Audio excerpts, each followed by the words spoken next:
Key 19. The Sun. Resh, transliterated as the letter R, value 200, means the head and face of man. In the head are gathered together, or collected, all the distinctively human powers.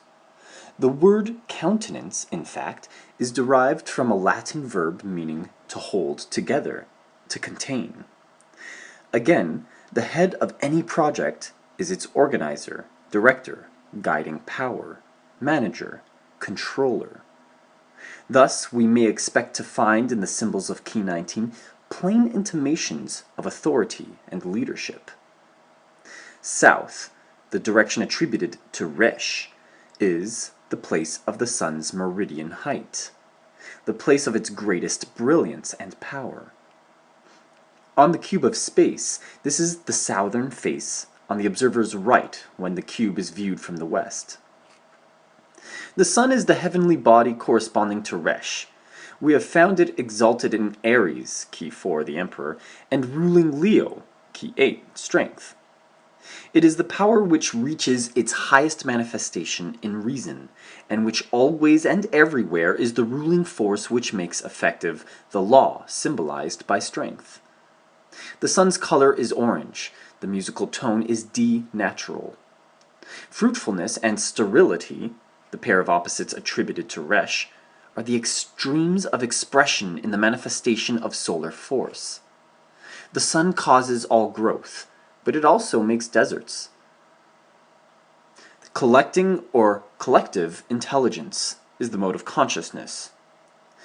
To collect is to assemble, to bring together, to combine, to unify, to embody, to synthesize. The collective intelligence concentrates all the modes of consciousness which have gone before, and combines them together in a new form. Thus, it is a regenerative mode of consciousness, incorporating all the elements of control in a new realization of personality. As the number 19 may be reduced to 10, while 10 in turn may be reduced to 1, we may understand that the symbolism of the picture now before us is logically dependent on that of the magician, number 1, and also on that of the Wheel of Fortune, 10.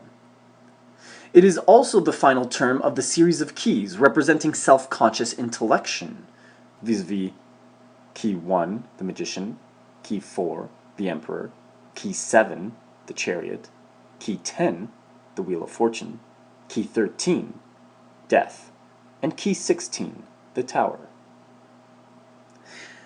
The title refers to the dominant symbol, which is a sun with a human countenance. It represents the truth that the seemingly material forces of nature really are modes of a conscious energy, essentially human in character and potencies.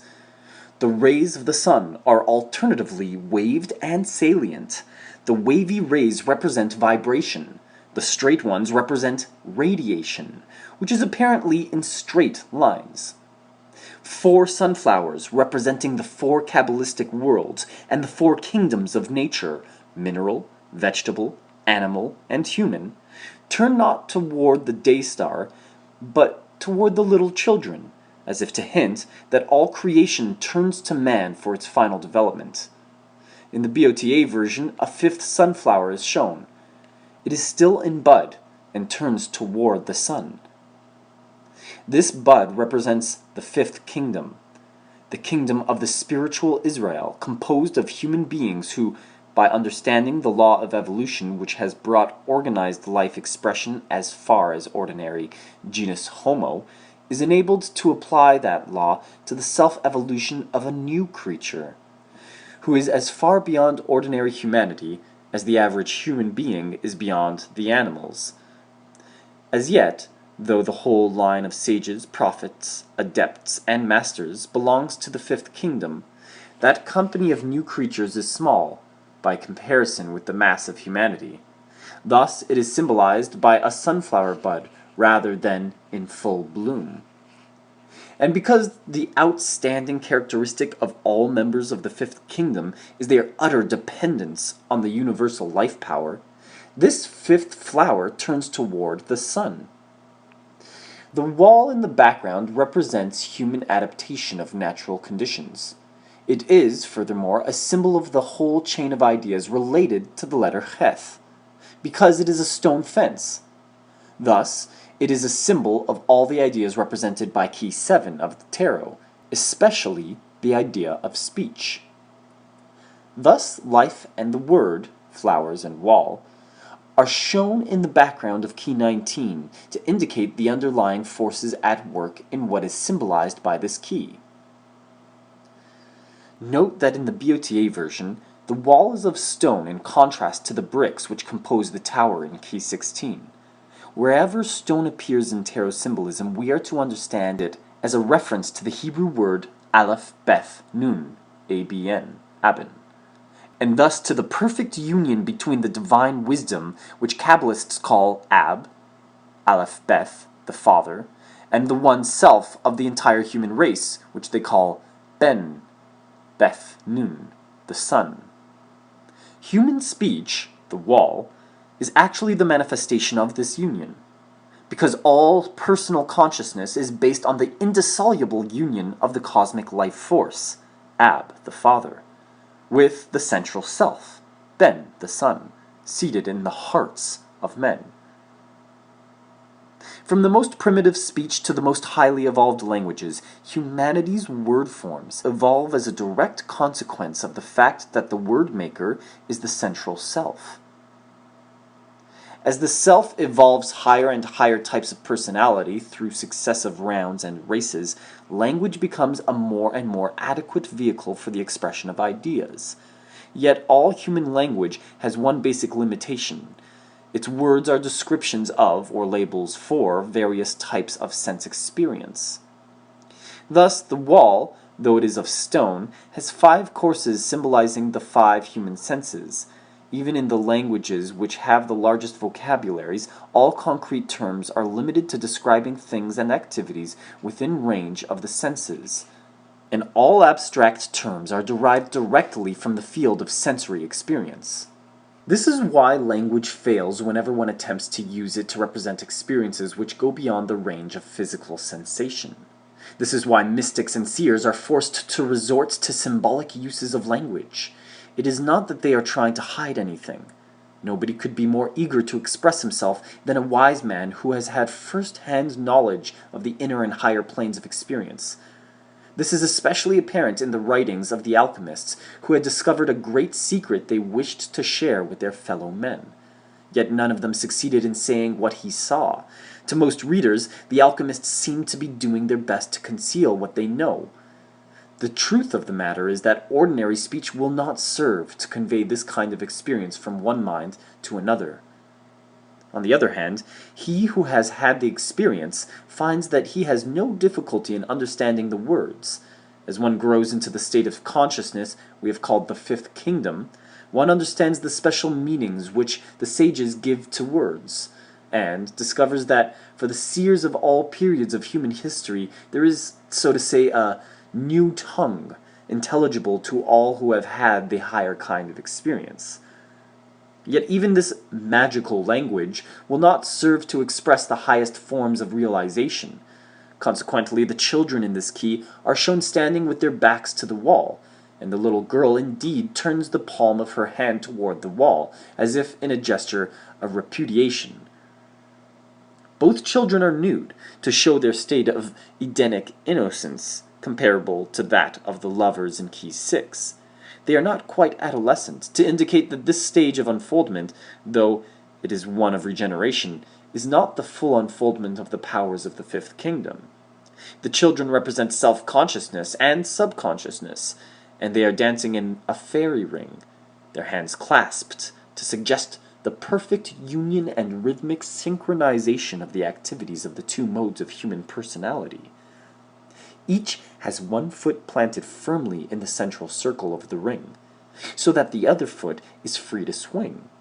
And the boy's right hand is extended before him, palm upward, as if ready to accept something he expects to receive. This key represents the 5th stage of spiritual unfoldment. It is a degree of adeptship, that of liberation from the limitations of physical matter and circumstances.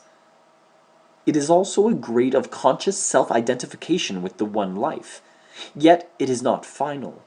For though it is a stage wherein all physical forces are under the control of the adept, who, having himself become childlike, realizes in his own person the fulfillment of the promise, quote, "A little child shall lead them," end quote. Yet a person who has reached this grade still feels himself to be a separate, or at least a distinct entity. This is not full liberation, though it is a higher stage than any of those preceding it. It is, in particular, the stage in which all physical forces are dominated by the will of the adept, because he is an unobstructed vehicle for the one will, which has always ruled those forces, since the beginning. Note: since Key 19 is one in which the symbolism of the BOTA version, though conforming to that of most other tarot packs, differs markedly from that of the Rider pack, we feel impelled to close this chapter with the 4 paragraphs explaining the meaning of the central figure in the symbolism devised by Dr. Waite. We quote from the first edition of Key to the Tarot. Quote, "The child is fair, like the fool, and like the fool wears a wreath and a red feather. The feather has the same meaning as that of the fool. The wreath is of flowers instead of leaves, intimating the near approach to the harvest of final realization and liberation. The child is naked, in accordance with an old Kabbalistic saying that spirit clothes itself to come down, and divests itself of the garments of matter to go up. The nipples and navel of the child are the points of a water triangle, hinting at the letter Mem and the hanged man. For the stage of unfoldment represented by the sun is the expression of the law the hanged man symbolizes. His red banner signifies action and vibration. Its black staff is like the black wand of the fool, but it is tipped with a point similar to the staff of the charioteer, and like it signifying concentration.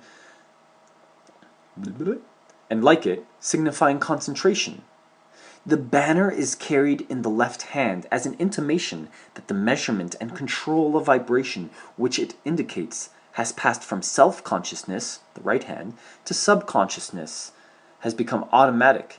Thus, it is easy, and the great standard seems no burden to the boy. He rides a horse, symbol of solar energy, similar to the horse of death, Key 13 in the Rider pack. He rides without saddle or bridle, because he represents perfect balance. That balance is maintained by his outstretched right hand, which represents self-consciousness. He is the regenerated personality recognizing and affirming its unity with the Father or Source of all. He leaves behind the artificial erections of race consciousness, and fares forth, free and joyous, on his journey home." End quote.